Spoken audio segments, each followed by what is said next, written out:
Kolkata, December 24. In a significant move, the Indian Army's Gujarat Corps unveiled a bust of Major Ralengnao, Bob, Khathing at Yangste in the Tawang sector of Arunachal Pradesh on Friday. This is close to where a scuffle between Indian Army soldiers and personnel of China's People's Liberation Army, PLA, occurred on December 9. According to a tweet by the Tezpur-based Gujarat or 4th Corps under the Army's Eastern Command, the bust was unveiled at an altitude of 16,000 feet by Corps Commander Lieutenant General D.S. Rana.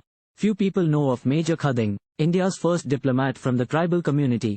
It was in 1950 that Major Khathing, then in charge of the Northeast Frontier Agency, NEFA, took over the Tawang region and the Bumla area and formally incorporated them with India. NEFA is what Arunachal Pradesh was called at that time.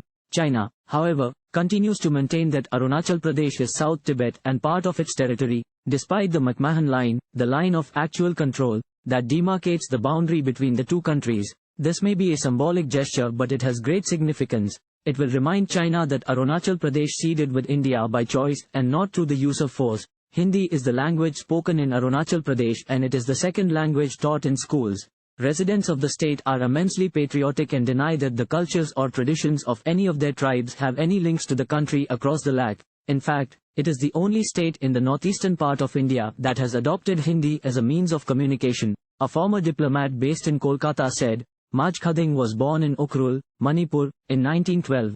After completing his graduation from Cotton College, Guwahati, as the first tribal from Manipur to do so, he joined the British Army. After serving in World War II, he worked for the erstwhile government of Manipur. Before the state's assimilation into the Indian Union, he then took over as Assistant Commandant of the 2nd Battalion of the Assam Rifles before being appointed the Assistant Political Officer of NEFA. It was then that Major Khathing took administrative control of Tawang and Bumla. He was Security Commissioner of NEFA during the 1962 Sino-India War. He also served as the Chief Civil Liaison Officer of the 4th Corps, Gujarat Corps, and was instrumental in the birth of the Sashastra Seema Bal, SSB, in 1972. He was appointed Indian Ambassador to Myanmar, then Burma. He became the first person from the tribal community to become an ambassador. He was honored with the Padma Shri by the Government of India. Maj Khathing passed away at Mantripukri, Manipur in 1990. Thank you for watching. Please subscribe to channel and click on bell for more daily videos.